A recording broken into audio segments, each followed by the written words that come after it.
साथियों नमस्कार, स्वागत है आपका एक बार फिर से गवर्नमेंट गुरु 2.0 यूट्यूब क्लास में। इस सेशन में हम देख रहे हैं इंग्लिश ग्रामर से संबंधित जो भी टॉपिक है हमें कंप्लीट करने हैं, चाहे वो कोई सा भी एग्जाम हो, आरएस मेंस का एग्जाम हो, सीईटी के अंदर आने वाले जो एग्जाम के इंग्लिश के क्वेश्चंस हो, एलडीसी के अंदर, हाई कोर्ट के अंदर, एसएससी या आरपीएफ, राइस जो है आपके आरपीएफ रेलवे प्रोटेक्शन फोर्स में जो कांस्टेबल और एसआई की भर्ती निकली उसमें भी इंग्लिश पूछी जा रही है। कहीं पे भी इंग्लिश आ जाए, हमें जो है टेंस पढ़ने हैं और टेंस जो है ऐसे पढ़ने हैं कि कहीं और से पढ़ने की आवश्यकता नहीं है। तो दोस्तों आपने देखा होगा कि पिछले जो हमने वीडियो देखे थे टेंस इंग्लिश ग्रामर से जो मैंने अभी अपलोड करे हैं आपके लिए डाले हैं, उसमें हमने डिटरमिनर्स पढ़ा दिया, आपको मॉडल्स कंप्लीट करा दिए और इतनी आसान भाषा में पूरे यूट्यूब में आपको कहीं नहीं मिलेगा। आपने देखा होगा कि किस तरह से जो है अपनी अप्रोच रही है। कहीं भी अपना क्वेश्चन आ जाए, कहीं से भी उठा के एग्जामिनर दे दे तो हमारा क्वेश्चन गलत नहीं हो सकता। इस तरह से इतनी इजी लैंग्वेज में हमने वो चीज़ें करी है। जो जिनको भी इंग्लिश से डर लगता है, खासकर हिंदी मीडियम वाले बच्चे, तो मैं आपको बता दूं कि आपको डरने की जरूरत नहीं है। बस ये क्लासें आपको कंप्लीट करनी है। क्लास कंप्लीट कर ली तो आपको ये मानो कि आप में अपने आप कॉन्फिडेंस आ जाएगा कि नहीं नहीं यार, इंग्लिश तो मैं कर सकता हूँ, इंग्लिश में नंबर ला सकता हूँ। तो पूरी प्लेलिस्ट मैंने बना रखी है मेरे यूट्यूब चैनल पर, आप देखेंगे तो इंग्लिश ग्रामर से संबंधित पूरी प्लेलिस्ट के अंदर जाके देखेंगे तो मैंने बहुत सारे टॉपिक वहाँ पे करा रखे हैं। और भी अगर आपको कुछ भी अलग से टॉपिक पढ़ना है तो आप मेरे को कमेंट बॉक्स में या इंस्टा आईडी पे मुझे बता सकते हैं, जिसका लिंक आपको डिस्क्रिप्शन में मिल जाएगा इंस्टा पे, या फिर आपको फेसबुक पे, जहाँ पे भी आप जुड़ना चाहते हैं वहाँ पे आप मुझे बता दें कि कौन सा टॉपिक मैथ के अलावा आपको कुछ भी पढ़ना हो तो मुझे आप बता सकते हैं। उसके लिए मैं अलग से वीडियो बना दूंगा आपके लिए, चाहे एक बच्चा हो चाहे दो बच्चे हो, मुझे फर्क नहीं पड़ता। मुझे यह है कि मैं आपके तक अच्छा कंटेंट आप तक पहुंचा दूं। ठीक है दोस्तों, तो टेंस आज हम पढ़ेंगे और टेंस में जो है प्रेजेंट टेंस को जो हम आज पूरा देखने वाले हैं। टेंस को आपको पता है कि 3 टेंस होते हैं, प्रेजेंट, पास्ट और फ्यूचर। तो एक एक जो है हम सेशन के अंदर एक एक टेंस कंप्लीट करेंगे ताकि हमें जो है चीजें अच्छे से समझ में आ जाए। ठीक है दोस्तों, जो भी बच्चे चैनल पे नए हैं चैनल को प्लीज सब्सक्राइब कर लेना, वीडियो को लाइक कर देना और दोस्तों के साथ शेयर कर देना। इससे होगा क्या, इससे ये होगा कि जो है ज्यादा से ज्यादा बच्चे जुड़ेंगे तो मुझे थोड़ा मोटिवेशन मिलेगा, और मोटिवेशन मिलेगा तो मैं आपके लिए और भी अच्छा बेहतरीन कंटेंट आपके लिए ला दूंगा। ठीक है दोस्तों, तो चलिए शुरू करते हैं बिना वक्त को जाया करें। आपको पता है कि राजस्थान में जो आरएस मेंस हो या सीईटी हो, जो आपके 12th लेवल या ग्रेजुएशन लेवल दोनों, एलडीसी की एग्जाम हो या राजस्थान हाई कोर्ट में जो भी भर्ती निकलती है उसकी एग्जाम हो, या हम बात करें कि एसएससी का एग्जाम हो, आरपीएफ का एग्जाम हो, कहीं पे भी जहाँ पे भी इंग्लिश पूछी जाती है तो आप जो है इंग्लिश से डरिए मत।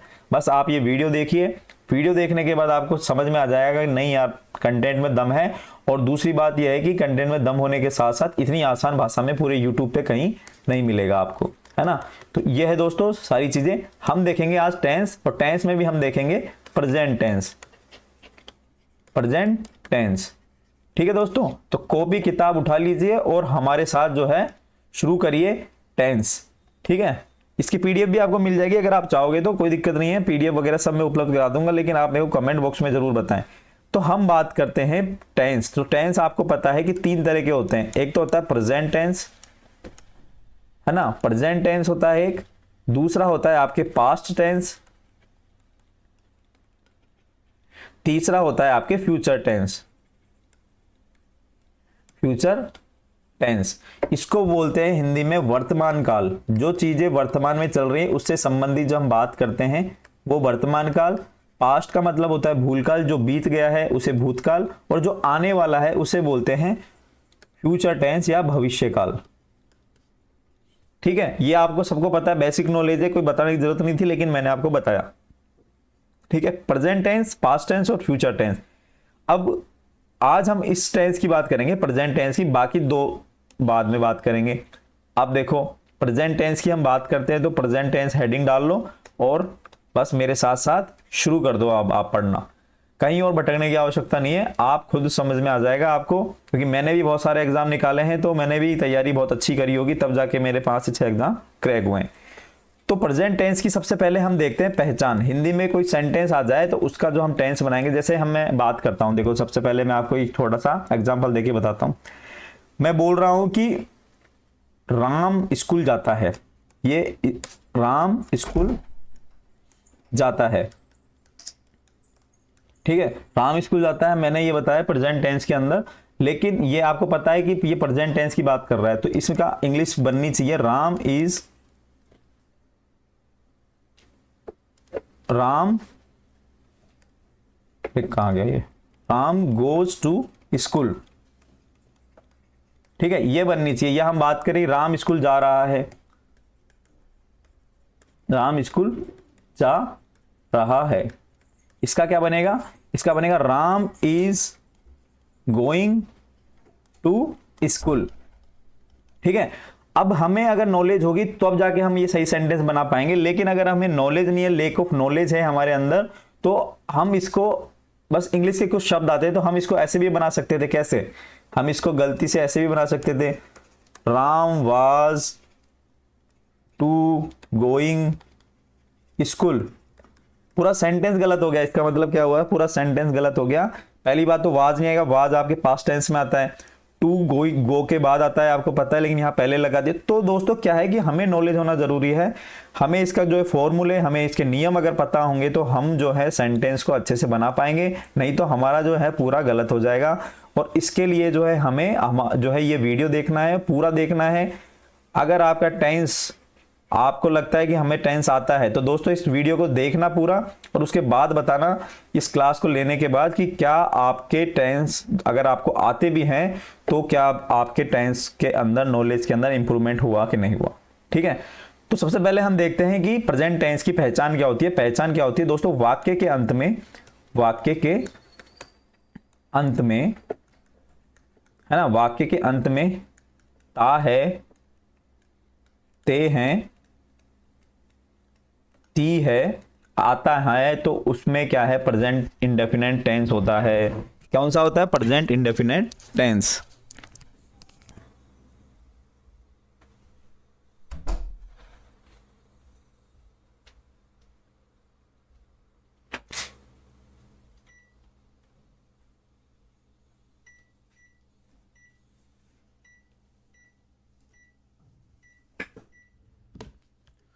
दोस्तों कौन सा टेंस होता है, प्रेजेंट इंडेफिनेट टेंस होता है अगर किसी भी हिंदी वाक्य के अंत में ता है, ते हैं, ती आते हैं। ये एक नॉर्मल पहचान है, आपको सबको पता होगा।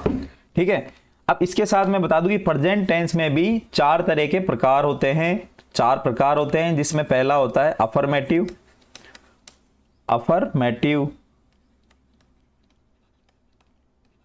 है ना, अफर्मेटिव को सिंपल भी कहते हैं। दूसरा होता है आपके इंट्रोगेटिव। राइटिंग किसी को समझ में नहीं आ रही है तो मुझे बता सकते हैं, वैसे बहुत सही दिख रहा है आपको। तीसरा होता है नेगेटिव, और चौथा होता है 2 और 3 नंबर को मिला के इंट्रोगेटिव नेगेटिव। कौन सा होता है, इंट्रोगेटिव नेगेटिव। तो ये जो है इसकी जो है क्या रहने वाली है, पहचान रहने वाली है। आपको पता है हर टेंस के अंदर ये जो चारों है ना, affirmative, interrogative, negative, interrogative negative, तो ये प्रेजेंट, पास्ट और आपके फ्यूचर तीनों में जो है, तीनों टेंसों में ये 4 इसके प्रकार देखने को मिलेंगे। हमें ध्यान रखना है प्रेजेंट इंडेफिनेट के अंदर ताहे, ते हैं, ती है, ये आते हैं। प्रेजेंट इंडेफिनेट में भी इसके ये 4 प्रकार होते हैं। अफर्मेटिव जो होता है सिंपल होता है, इंट्रोगेटिव में जो प्रश्नात्मक आते हैं वाक्य, और नेगेटिव में जो है नेगेटिव जो सेंटेंस नकारात्मक वाक्य आते हैं, और इसमें प्रश्नात्मक नकारात्मक वाक्य चौथे में आते हैं। तो अब हम इसका थोड़ा सूत्र देख लेते हैं। अफर्मेटिव का सूत्र क्या होता है, सूत्र मतलब फॉर्मूला है। फॉर्मूला अगर आपको याद है तो अच्छी बात है, नहीं है याद तो बहुत आसान तरीके में मैं आपको बताने वाला हूं। हम थोड़ा नीचे लिखेंगे, आराम से पढ़ेंगे, कोई दिक्कत है नहीं, हमें जल्दबाजी करने की जरूरत है नहीं। ठीक है, अफर्मेटिव सेंटेंस, सबसे पहले इसका हम देखते हैं सूत्र क्या होता है। इसका जो फॉर्मूला है,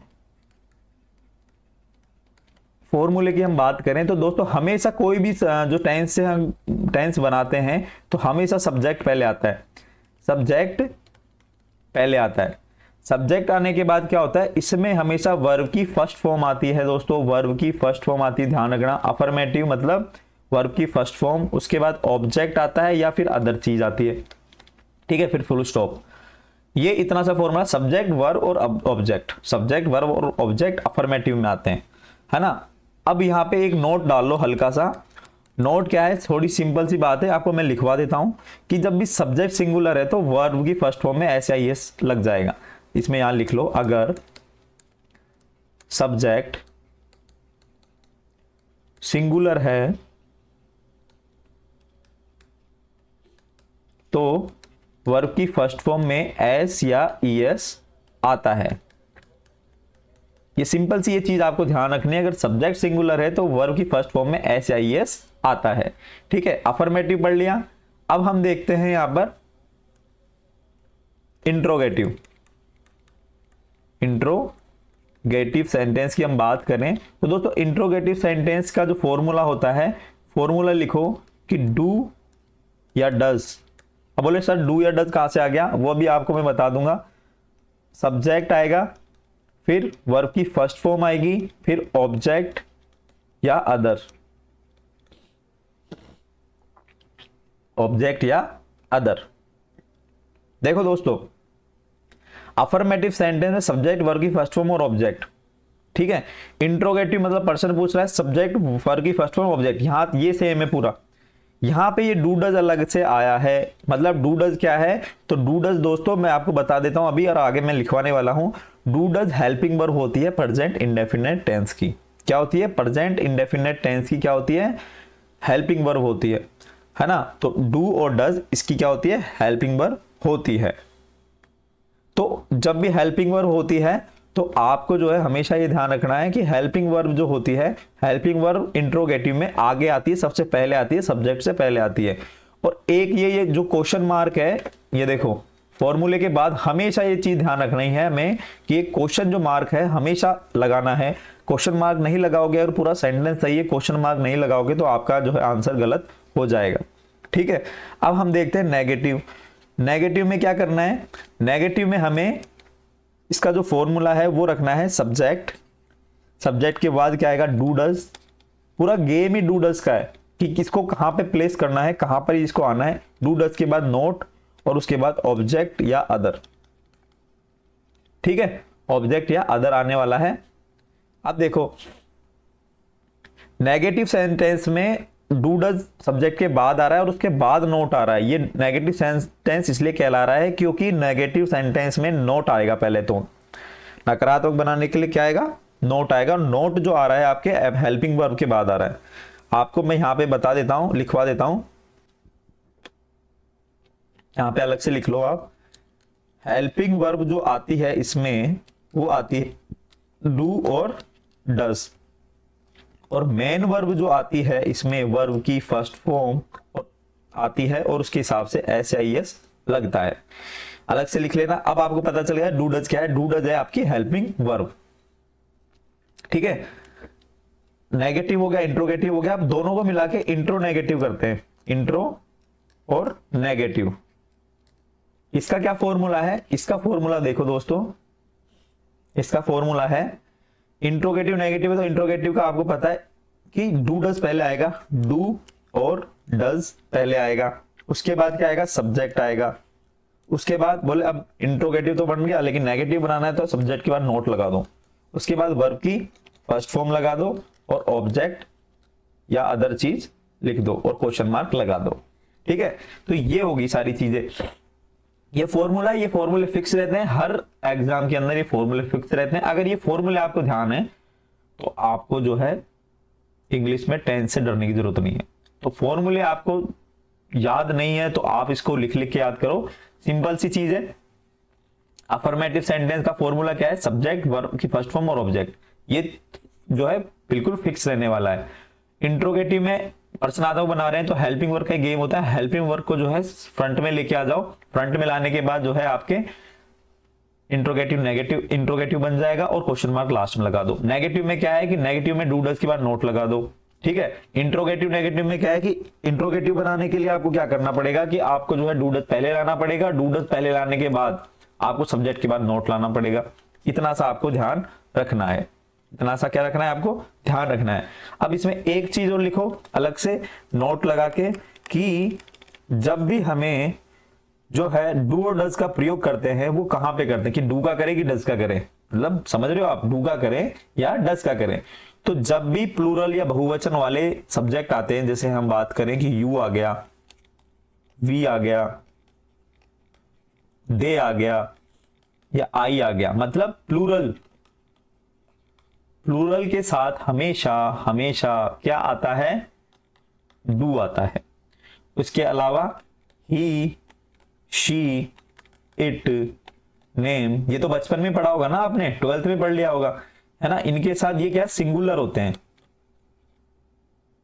सिंगुलर होते हैं।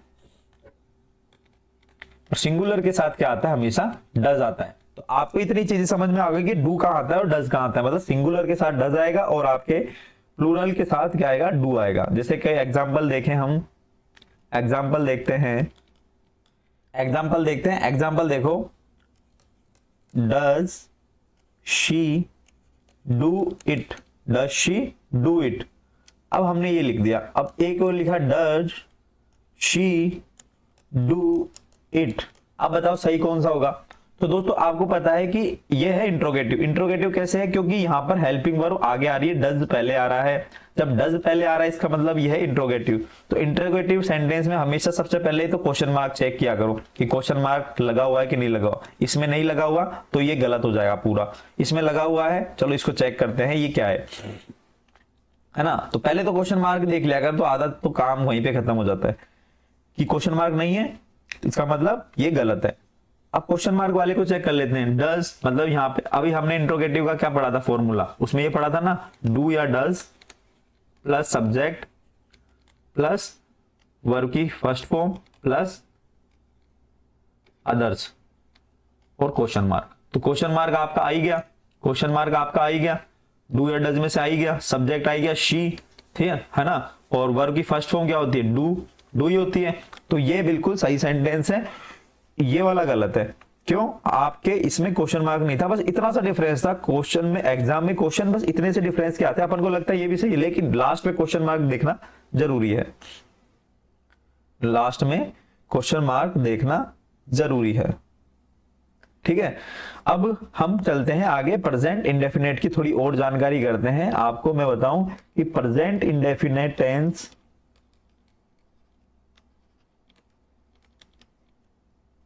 इंडेफिनेट टेंस के अंदर हमेशा के लिए जो इसका फिक्स है फॉर्मूला, क्या फिक्स है कि हमेशा यूनिवर्सल ट्रुथ के जितने भी वाक्य होते हैं, यूनिवर्सल ट्रुथ मतलब क्या होता है, सार्वभौमिक सत्य। इसका मतलब क्या होता है कि दोस्तों जैसे हमने बोला कि सूरज जो है पूर्व से उगता है, ये बिल्कुल फैक्ट है। कुछ भी पृथ्वी इधर की उधर हो जाए, सूरज तो पूर्व से ही उगेगा, ठीक है। या हम बात करें कि नमक पानी में घुल जाता है, ये साइंटिफिक है, तो सार्वभौमिक सत्य भी है और साइंटिफिक भी है। तो ये जो चीज है आपके हमेशा प्रेजेंट इंडेफिनेट टेंस में आती है। या फिर हम बोलते हैं हैबिचुअल एक्शन, हैबिचुअल मतलब जो चीज हैबिट में है आपके, अगर उसकी बात करते हैं हम, है ना, कि राम जो है किताब पढ़ता है, इसकी हैबिट में है किताब पढ़ता है ना। तो वो हैबिचुअल एक्शन जो भी होंगे आपके प्रेजेंट इंडेफिनेट में बनेंगे। या कोई प्रोवर्ब्स आ गई तो वो हमेशा प्रेजेंट इंडेफिनेट टेंस में होंगे, उसका जो है टेंस हमेशा प्रेजेंट इंडेफिनेट रहेगा। प्रोवर्ब मतलब मुहावरे हो गए, लोकोक्तियां हो गई, तो उनका जैसे है ना, जैसे टिट फॉर टैट या इस तरह से जो मुहावरे होते हैं ना इंग्लिश के अंदर, वो हमेशा प्रेजेंट इंडेफिनेट टेंस में ही रहते हैं। या कोई मॉरल आ गया, नैतिक चीजें आ गई, नैतिक शिक्षा की बात आ गई।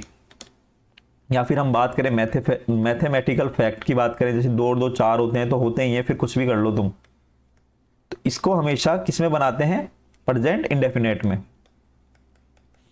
मैथमेटिकल फैक्ट हो गया। या हम बात करें साइंटिफिक फैक्ट की बात करें, मैंने बताया ना कि नमक पानी में घुलता है, तो साइंटिफिक फैक्ट की बात करें तो घुलेगा ही, नमक पानी में घुलनशील होता है नमक, आपको पता है, तो वो उसके अंदर ही घुलेगा। तो वो जो चीज है आपकी, वो जो है आपके प्रेजेंट इंडेफिनेट में ही आएगी। या फिर हम बात करें डेली रूटीन की बात करें, डेली रूटीन की बात करें, जैसे डेली रूटीन क्या हो गया है, डेली रूटीन मतलब, तो डेली रूटीन का मतलब क्या हो गया, डेली रूटीन जैसे कि राम सुबह सुबह घूमने जाता है ना, morning, early in the morning, वो डेली जाता है, रूटीन है उसका, ठीक है। तो वो जो है डेली रूटीन की बात हो गई, तो आपके जो है इसके अंदर प्रेजेंट इंडेफिनेट के लिए आएगा। या फिक्स टाइम प्लान की बात आ गई कि मैं कल सुबह 6 बजे निकलूंगा, तो वो हमेशा प्रेजेंट टेंस में बनेगा। बात फ्यूचर की हो रही है, लेकिन उसके अंदर फिक्स हो गया, कोई कार्यक्रम फिक्स हो गया, तो वो उसके अंदर आता है प्रेजेंट इंडेफिनेट के अंदर। कौन कौन से हो गए, यूनिवर्सल ट्रूथ की बात हो गई, हैबिचुअल एक्शन की बात हो गई, ठीक है, यूनिवर्सल ट्रूथ की बात हो गई, हैबिचुअल एक्शन की बात हो गई, प्रोवर्ब की बात हो गई, मोरल की बात हो गई, मैथमेटिकल फैक्ट की बात हो गई, साइंटिफिक बात हो गई, या फिर कोई डेली रूटीन की बात हो गई, या फिक्स टाइम प्लान की बात हो गई। तो ये हमेशा जो है प्रेजेंट इंडेफिनिट में ही बनते हैं। जैसे इसका एग्जाम्पल देके बताता हूं मैं आपको। एग्जाम्पल से बहुत सारी चीजें क्लियर होती है, बस आप एक बार सुनो, ठीक है, आप एक बार सुनो। जैसे मैं आपको बोला, दो देता हूं आपको, if you will mix salt in water, ये कोमा है, इट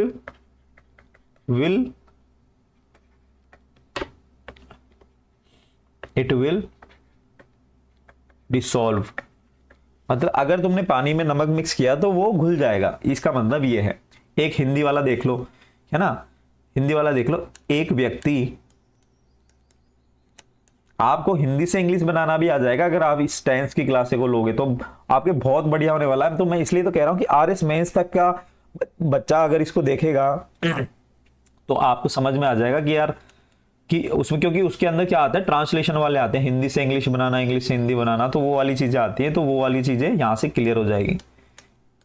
एक व्यक्ति की महानता, एक व्यक्ति की महानता क्या करती है, उसके अच्छे कर्मों पर निर्भर होती है, उसके अच्छे कर्मों पर निर्भर करती है। सबसे पहले हमें ये देखना है करती है, पहली बात तो ये स्पष्ट हो गया कि ती है आ गया, ताहे आ गया, तो ये प्रेजेंट इंडेफिनिट टेंस है, ठीक है। लेकिन हमें फिर भी थोड़ी सावधानी बरतनी है। कैसे, वो भी मैं आपको बताऊंगा जब इसको हम करेंगे। सबसे पहले ऊपर वाला हम देख लेते हैं, ये क्या कहना चाहता है कि if you will mix salt in water it will dissolve. मतलब ये कह रहा है कि अगर आप नमक पानी में डालोगे तो वो घुल जाएगा। बिल्कुल सही है, साइंटिफिक फैक्ट है। अब यहां पर देखो विल लगा हुआ है, क्या लगा हुआ है, विल लगा हुआ है, तो विल मतलब फ्यूचर टेंस, तो मतलब ये गलत है। विल मतलब फ्यूचर टेंस, और फ्यूचर टेंस में तो ये साइंटिफिक फैक्ट नहीं आता। साइंटिफिक फैक्ट किस में आता है, आपके प्रेजेंट इंडेफिनिट में। तो विल आने से ये क्या है, फ्यूचर टेंस हो गया, और फ्यूचर टेंस होने से ये आपका सेंटेंस लिखा हुआ गलत है। तो इसको हम जो है प्रेजेंट इंडेफिनिट में चेंज करेंगे, है ना। यहां पे भी विल है, मतलब आप अगर, इसका हिंदी अर्थ क्या हुआ, अगर आप नमक को पानी में डालोगे तो वो घुल जाएगा, है ना। तो जाएगा, इसका मतलब क्या हो गया, फ्यूचर टेंस देखने में तो लग रहा है, लेकिन ये साइंटिफिक फैक्ट है, इसलिए जो है प्रेजेंट इंडेफिनिट में आएगा। अब ये कैसे बनेगा, इसको हम बना के देखते हैं। तो देखो इसमें क्या होगा, if you mix salt, if you mix salt in water it dissolves. ये रहने वाला है। इसका मतलब क्या हो गया, अगर तुम नमक पानी में डालोगे तो घुल जाएगा। ये इसका बिल्कुल करेक्ट आंसर है। कैसे, इसमें क्या है, विल हटा दिया अपन ने, बिल्कुल हटा दिया। अब अपन ने जो प्रेजेंट अफर्मेटिव वाला, जो सिंपल वाला जो सूत्र था, वो क्या था, सब्जेक्ट था, वर्ब की फर्स्ट फॉर्म थी, है ना, और अपन ने क्या किया था, अदर या ऑब्जेक्ट प्लस फुल स्टॉप। इसमें एक चीज और अपन ने लिखी थी, अगर सिंगुलर है तो एस या ई एस आएगा, सिंगुलर है तो एस या ई एस आएगा, ठीक है। वर्ब के अंदर एस या ई एस लगेगा। तो इट डिसॉल्व्स आ गया, यहां पे एस या ई एस यहां लग गया, तो इसका मतलब ये अफर्मेटिव सेंटेंस सही हो गया, ठीक है। अब हमें ये देखना है सेकंड वाला, हिंदी से अंग्रेजी बनाने वाला। हिंदी से अंग्रेजी बनाने वाला, एक व्यक्ति की महानता उसके अच्छे कर्मों पर निर्भर करती है। ये क्या है, आपकी मोरलिटी वाली चीज आ गई। तो मैंने आपको बताया था कि प्रेजेंट इंडेफिनिट में मोरलिटी वाली चीजें बनाते हैं। अब इसके अंदर देखो, एक व्यक्ति की महानता, सबसे पहले हम देखेंगे कि सब्जेक्ट क्या है। तो सब्जेक्ट यहां पे देखो, द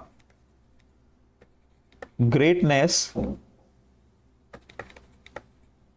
ऑफ ए पर्सन, ये क्या हो गया, सब्जेक्ट हो गया, पूरा पूरा आएगा, है ना। एक व्यक्ति की महानता, तो the greatness of a person, है ना।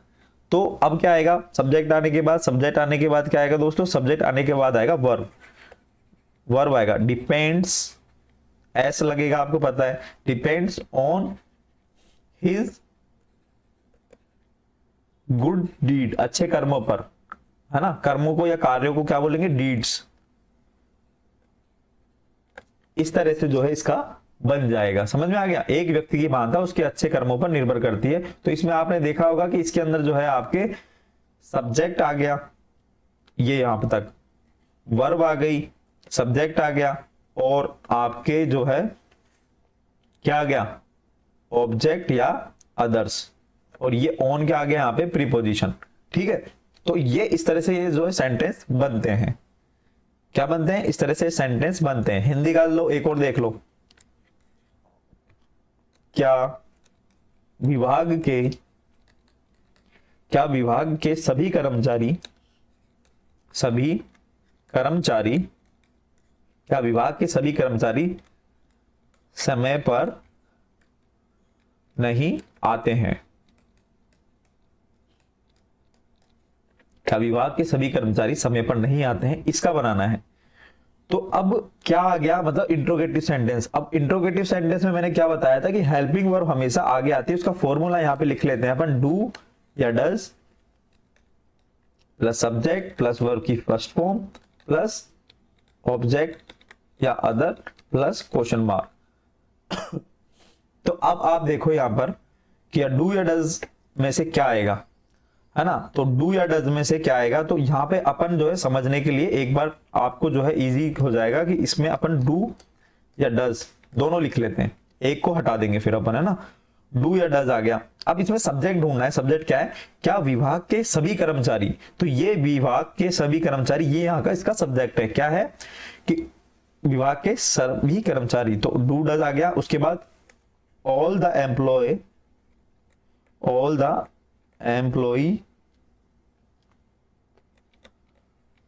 है ना, ऑल द एम्प्लॉय। अब विभाग के सभी कर्मचारी की बात करें मतलब बहुवचन, तो यहां पे एस लगेगा, मतलब एम्प्लॉइज, विभाग के सभी कर्मचारी, all the employees of the department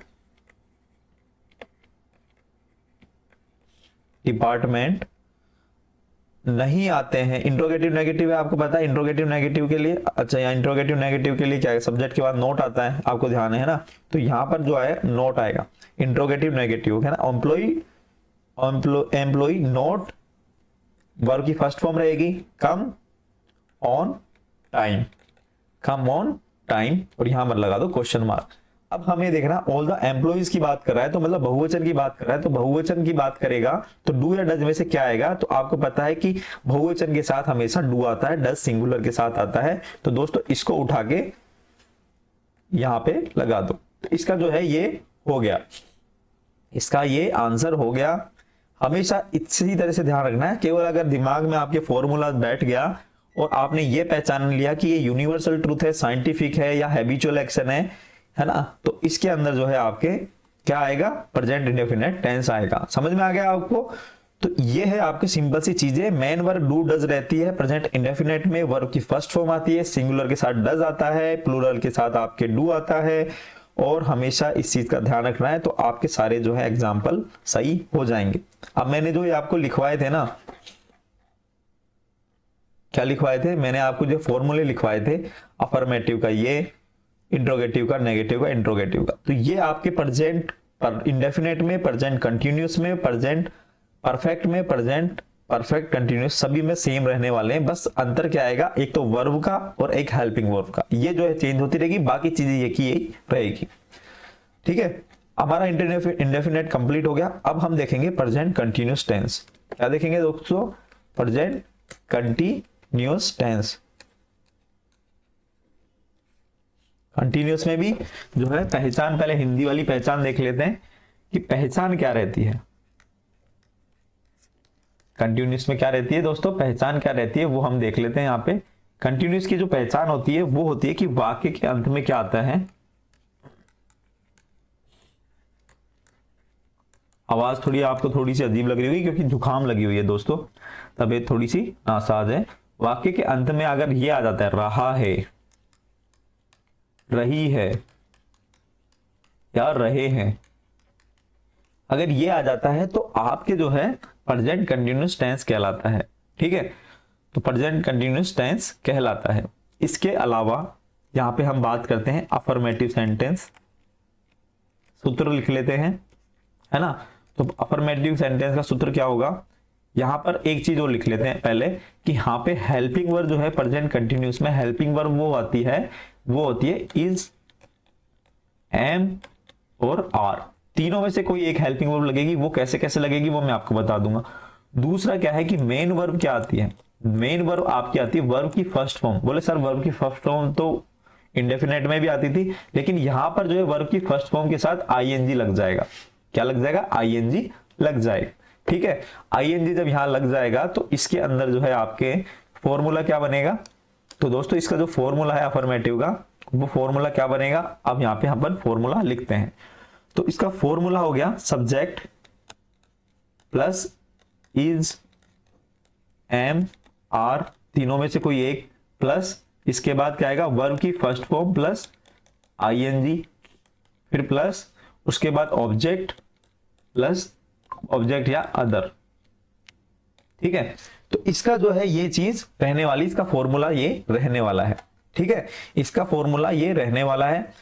अंतर क्या आया, केवल मेन वर्ब और इसका आया कि उसमें डू डज आ रहा था, इसमें वर्ब की फर्स्ट फॉर्म आ रही है, ये आ रही थी उसमें, और इसमें क्या है वर्ब की फर्स्ट फॉर्म तो आ रही है, साथ में आईएनजी भी आ रहा है। इसी तरह से हम जो है देखते हैं कि इंट्रोगेटिव, इंट्रोगेटिव की हम बात करें तो इंट्रोगेटिव के अंदर जो है आपके क्या आता है, इंट्रोगेटिव में क्या होगा, इज, एम, आर पहले आ जाएगा, हेल्पिंग वर्ब पहले आ जाएगी, इज, एम, आर पहले आ जाएगा, उसके बाद सब्जेक्ट आएगा, सब्जेक्ट के बाद क्या आ जाएगा, सब्जेक्ट के बाद क्या आएगा, वर्ब की फर्स्ट फॉर्म प्लस आईएनजी आ जाएगा, उसके बाद ऑब्जेक्ट आ जाएगा या अदर आ जाएगा, और उसके बाद क्वेश्चन मार्क आ जाएगा। तो इस तरह से इंट्रोगेटिव का रहने वाला है ना। मतलब चीजें वही हैं, बस ये हेल्पिंग वर्ब और मेन वर्ब चेंज करना, चीजें वही हैं। आप जब पूरे टेंस कंप्लीट करोगे ना तो इंट्रोगेटिव नेगेटिव के सेंटेंस तो ये जो फॉर्मूले आपको याद हो जाएंगे कंप्लीट, क्योंकि बार बार यही चीजें आने वाली है। बस ये हेल्पिंग वर्ब और वो चीज अलग से आपको याद करनी है, वो मैं आपको अलग से और करा दूंगा, है ना। ठीक है, तो कोई दिक्कत नहीं, अलग से अपन पूरा हेल्पिंग वर्ब देख लेंगे और मेन वर्ब देख लेंगे टेंस के लिए। इसके बाद नेगेटिव सेंटेंस आते हैं। आपको पता है नेगेटिव सेंटेंस में क्या रहने वाली है, वही सेम।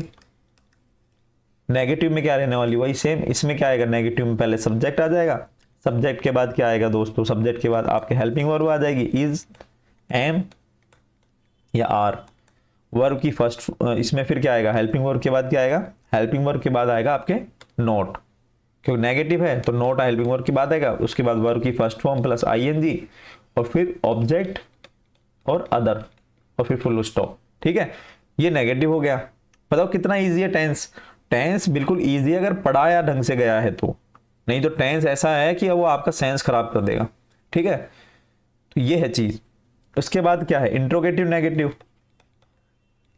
टेंस इसलिए जो हार्ड लगता है क्योंकि एक सारी एक जैसी चीजें दिखती है हमें सारी, और जो है चीजों की जो है समझ नहीं है, हमें केवल भावार्थ समझना होता है इंग्लिश में और कुछ नहीं। इंग्लिश हिंदी मीडियम वालों के लिए एक रामबाण नुस्खा यही है कि सेंटेंस कहना क्या चाह रहा है वो समझ लिया ना, फिर कोई दिक्कत ही नहीं है। फिर तो हमें जो है सूत्र के अनुसार, फॉर्मूले के अनुसार फिट करना है। अब जैसे इंट्रोगेटिव नेगेटिव है तो इसमें आपको पता है जो है आपके इंट्रोगेटिव और नेगेटिव के अंदर हेल्पिंग वर्ब पहले आती है, इज, एम, आर, ये आ गया। उसके बाद क्या आएगा, इसके बाद सब्जेक्ट आएगा, सब्जेक्ट के बाद आपके नोट आएगा, नोट के बाद क्या आएगा, वर्ब की फर्स्ट फॉर्म प्लस आईएनजी आएगा, उसके बाद क्या आएगा, ऑब्जेक्ट आ जाएगा और अदर आ जाएगा, फिर लास्ट में क्वेश्चन मार्क आ जाएगा। तो ये इसका फॉर्मूला हो गया, है ना। ये इसका क्या हो गया दोस्तों, फॉर्मूला हो गया। ठीक है, फॉर्मूला हो गया इसका। इसके बाद जो है अब देखो हम जो है इसको करते हैं, लेकिन उससे पहले जो है हमें थोड़ी सी और पहचान देख लेते हैं इंग्लिश के अंदर। पहचान जैसे हिंदी की मैंने बता दी, रहा है, रहे हैं, रही है आ गया, लेकिन इस इंग्लिश में भी थोड़ी पहचान है।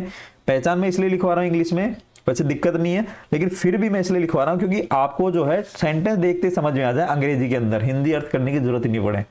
ठीक है, तो हमेशा ये चीज ध्यान रखना, जब भी सेंटेंस के अंदर eight this time, at this time, at this moment, moment मतलब इसी क्षण, है ना, now, still, now it is,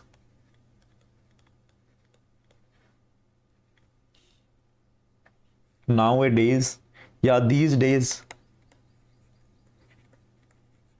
या अब हम बात करें एट प्रेजेंट,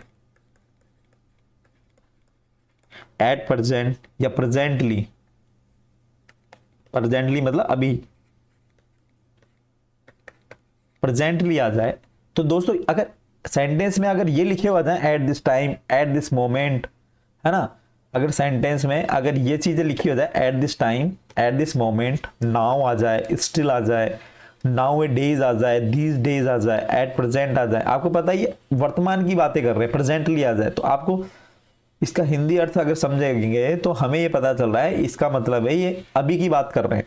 तो अभी की बात करने के लिए क्या आता है आपके एट दिस टाइम और ये सारी चीजें आ जाती है तो प्रेजेंट कंटिन्यूअस टेंस होगा। जैसे उसमें हैबिचुअल एक्शन आ रहा था, साइंटिफिक आ रहा था, मैथमेटिकल फैक्ट आ रहा था, तो वो जो आ रही थी चीजें वो प्रेजेंट इंडेफिनेट के लिए थी, और ये जो सारे वर्ड्स हैं तो ये प्रेजेंट कंटिन्यूअस के अंदर देखने को मिलते हैं। ये अगर दिख जाए ना तो ये समझ लेना प्रेजेंट कंटिन्यूअस की ही बात कर रहे हैं।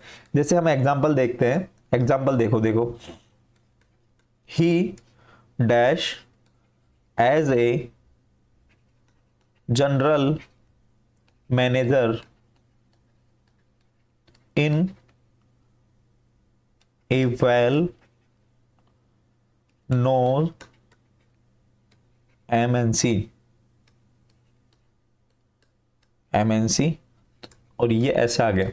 अब ये जो खालिस्तान है इसकी पूर्ति करनी है, और वर्क की जगह ये जो इसमें ब्रैकेट में लिखा है तो ये वो जो आएगी वर्क की जगह कौन सी फॉर्म आएगी वो हमें देखनी है, ठीक है, यहां पे देखनी है। तो प्रेजेंट इंडेफिनेट, प्रेजेंट कंटिन्यूअस हमने दो टेंस पढ़ लिए, ठीक है। तो हमें ये देखना है कि ये प्रेजेंट इंडेफिनेट का है कि प्रेजेंट कंटिन्यूअस का है ना। दोनों को मिक्स करते हुए चलोगे तो आप जैसे अंतर डिफरेंस करोगे ना तो आपके जो है समझ में आ जाएगा कि ये प्रेजेंट इंडेफिनेट का है कि प्रेजेंट कंटिन्यूअस का है। तो हमें ये देखना है कि ही एज ए जनरल मैनेजर, वह जनरल मैनेजर है कहां पर, इन a well known MNC, multinational मतलब जानी मानी मल्टीनेशनल कंपनी के अंदर वो क्या है, जनरल मैनेजर है।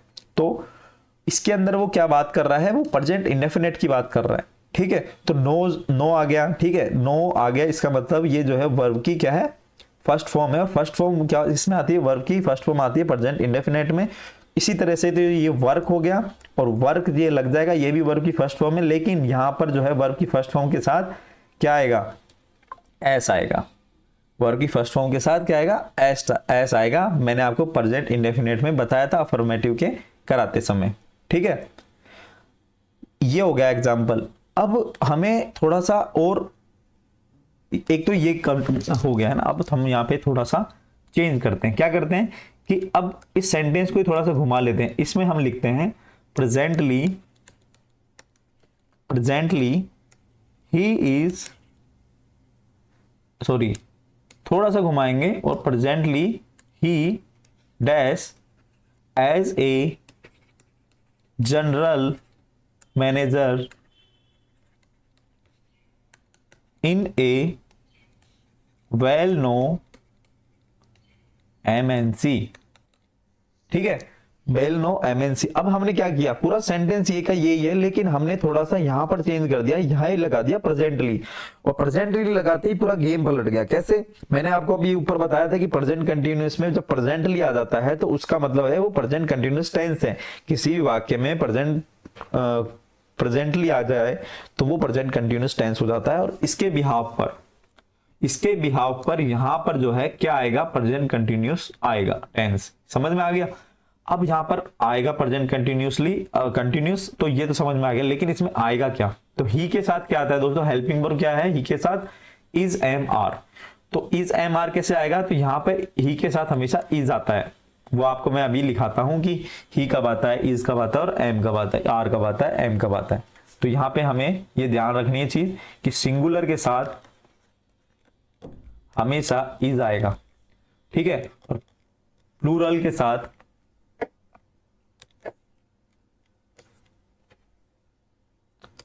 प्लूरल के साथ हमेशा क्या आएगा, आर आएगा, और आपके जो है आई के साथ हमेशा एम आता है। केवल ये चीज हमें अलग से ध्यान रखनी है।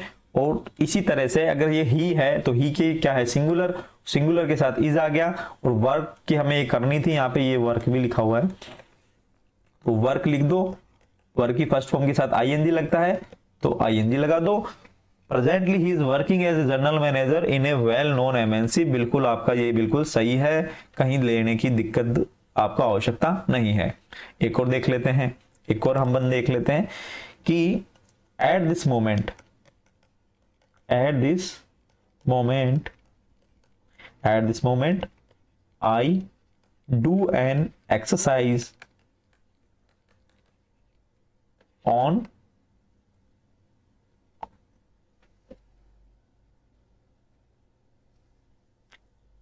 terrace। ठीक है, ये हमें थोड़ा सा देखना है।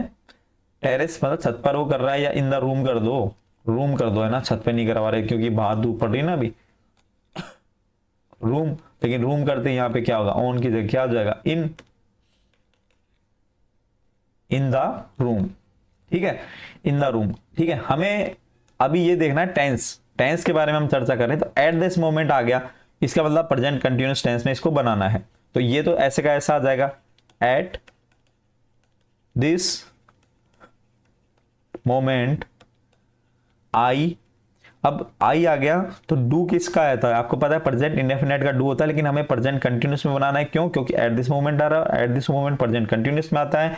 तो हेल्पिंग वर्ब वहां पर कौन सी आती है, कौन सी आती है, इज, एम, आर। तो आई के साथ मैंने आपको बताया एम आता है। ठीक है, एम आता है। ठीक है, आई के साथ एम आता है। अब डू क्या है यहाँ पे डू आपको मैं बता दूं कि डू हेल्पिंग वर्ब नहीं थी यहाँ पे, डू हेल्पिंग वर्ब कतई नहीं थी। यही तो गेम है। हम जो है डू का मतलब क्या होता है, डू का एक तो डू होता है, एक ये होता है डज। ठीक है, और एक ये सिंपल डू होता है। इसका मतलब क्या होता है, तो ये तो हेल्पिंग वर्ब आती है आपकी प्रेजेंट इंडेफिनिट में, लेकिन ये क्या है, मेन वर्ब है। मेन वर्ब डू, डूइंग, है ना, डन, वो वाला डू है ये। तो आई यहाँ पे हेल्पिंग वर्ब लगाई नहीं गई है। तो आई एम डूइंग, वर्ब की first form plus ING, an exercise, बस पूरा का पूरा ऐसे हो जाएगा, इन द रूम। ठीक है, तो इस तरह से जो है हमें ये बनाना है। ठीक है, हिंदी वाले देख लेते हैं, थोड़े से हिंदी वाले भी देख लेते हैं, इंग्लिश वाले देख लेते हैं, और हिंदी वाले से क्या नाराजगी, हिंदी वाले भी देख लेते हैं।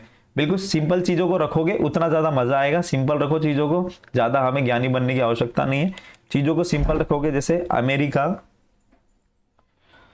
दोस्तों हिंदी वाले हम देख लेते हैं, पहला देखते हैं हम अमेरिका में। अमेरिका के, अगर हिंदी से इंग्लिश बनानी आ गई ना तो आपने जग जीत लिया इंग्लिश के अंदर, फिर कोई दिक्कत ही नहीं आएगी। अमेरिका के कई विश्वविद्यालय, थोड़ा कंसंट्रेशन के साथ पढ़ो, थोड़ा सा कंफ्यूजन है तो रिवीजन कर लो वापस से, लेकिन हमें जो है पढ़ना जरूर है।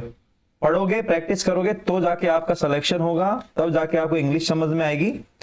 बाकी तो फिर बहुत सारे लोग जो हैं घूमते ही हैं। अमेरिका के कई विश्वविद्यालय संस्कृत भाषा के लिए कार्य कर रहे हैं, लिए कार्य कर रहे हैं। इसकी हमें इंग्लिश बनानी है।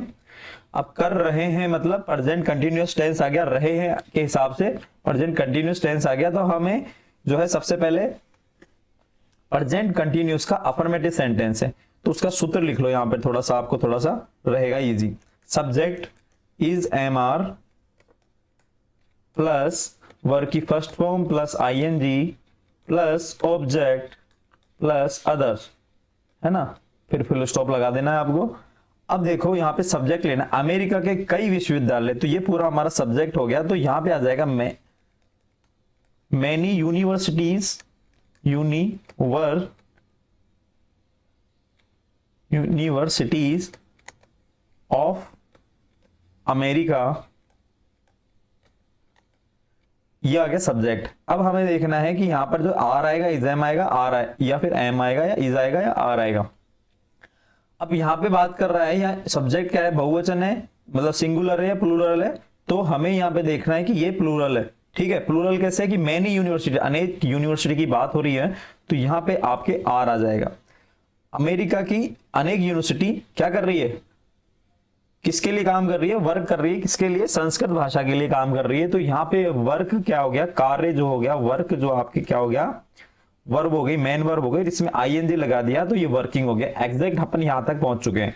अब सारी चीजें लास्ट में लिख देनी, वर्किंग है ना, वर्किंग ऑन, ऑन आएगा या प्रीपोजिशन, वो क्यों आएगा, प्रीपोजिशन वाली क्लास में पढ़ेंगे। फोर मत कर देना, लिए आ रहा है तो ऑन मत, ऑन ही करना है आपको, फोर मत कर देना यहाँ पे, क्योंकि on the Sanskrit language, Sanskrit language, ठीक है। अब यहाँ पे दा भी आया, ऑन आया, तो ऑन आप प्रीपोजिशन में पढ़ेंगे और दा अपन आर्टिकल में पढ़ेंगे। तो अभी के लिए केवल हमें टेंस वाली चीज ध्यान रखनी है, धीरे धीरे सारी चीजें हो जाएगी। बस पेशेंस बना के रखो, वीडियो को पूरा देखो, क्लास को लो, मजा आ जाएगा आपको कि आपकी इंग्लिश टेंस हो गए, आपके आर्टिकल हो गए, डिटर्मिनर्स हो गए, मॉडल्स हो गए, प्रीपोजिशन हो गए, ये सब कंप्लीट हो जाएगा। ठीक है, एक और देख लेते हैं हम, एक और देखो हिंदी वाला देख लेते हैं। हमारा देश कृषि के क्षेत्र में, कृषि के, ये आप बना के बताओ, एक बार बना के देखो। हमारा देश कृषि के क्षेत्र में प्रगति कर रहा है। क्या कर रहा है दोस्तों, प्रगति कर रहा है। सिंपल चीज है, रहा है से प्रेजेंट कंटिन्यूअस, ठीक है, कंटिन्यूअस की बात हो रही है, प्रेजेंट की बात हो रही है।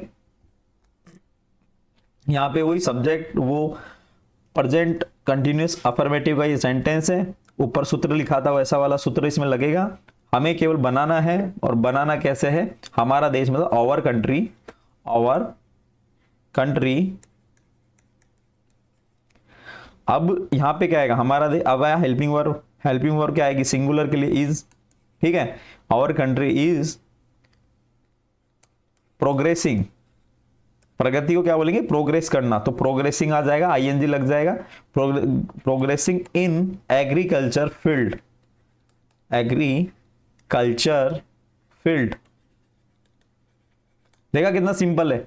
बस हमें केवल ये देखना है कि प्रेजेंट टेंस है, कंटिन्यूअस है, इंडेफिनेट है, पास्ट है, फ्यूचर है, बस ये देखना है। बाकी फॉर्मूला लगा के सारा जो है सल्टा देना है। एक और देखें क्या, चलो एक और देख लेते हैं। आज समाज में लड़कियां, आज समाज में लड़कियों और, क्या लिख दिया, लड़ियों है, फूल जड़ियों, लड़कियों और, ये थोड़ा सा हार्ड हो जाएगा, कैसे, देखने में, ओनली देखने में, बनाने में इजी। लड़कियों और महिलाओं की क्या हो रही है, तस्करी हो रही है, तस्करी, पनप रही है, ऐसे लिख दो, पनप रही है। तो रही है मतलब present indefinite, present continuous tense हो जाएगा। अब हमें केवल फॉर्मूला लगाना है और हमें जो है बना डालना है। कैसे, सबसे पहले तो हमें पनपने की क्या होगा, पनपने का होगा ब्रीड, ब्रीड होगा मतलब पनपना, तो पनपना मतलब ब्रीड होता है इसका इंग्लिश। और तस्करी को बोलते हैं अपन ट्रैफिकिंग, ह्यूमन ट्रैफिकिंग होती है ना, मानव तस्करी, तो इस तरह से ये हो गया ट्रैफिकिंग, ठीक है। ओके, तो चलो इसकी बनाते हैं हम। आज समाज में, मैंने आपको क्या लिखवाया था, आज समाज में ऐसे आ रहा है, तो अपन को ये लिखना है नाउ ए डेज, नाउ ए डेज, करंटली भी लिख सकते हैं, वो भी सही है, दोनों चीज आज प्रेजेंटली भी लिख सकते हैं, सब लिख सकते हैं, कोई दिक्कत नहीं है। नाउ ए डेज ट्रैफिकिंग, सब्जेक्ट लेना है पहले, trafficking of girls and women is क्यों आएगा, क्योंकि यहां पर जो है बात हो रही है, ये पूरा एक ही सब्जेक्ट है ना, ट्रैफिकिंग, मानव तस्करी की बात हो रही है। गर्ल्स को और वुमेन्स को देख के आर मत लगा देना, यहां ट्रैफिकिंग की बात हो रही है, सब्जेक्ट के हिसाब से यहां पे जो वर्ब आएगी, तस्करी की बात कर रहे हैं, तो तस्करी सिंगुलर हो गया, तो सिंगुलर के साथ इज आएगा, उसके बाद वर्ब की फर्स्ट फॉर्म प्लस आईएनजी आ जाएगा, तो यहां पे आ जाएगा breeding, breeding in society, society, ठीक है। ये वाला हो गया आपका कंप्लीट।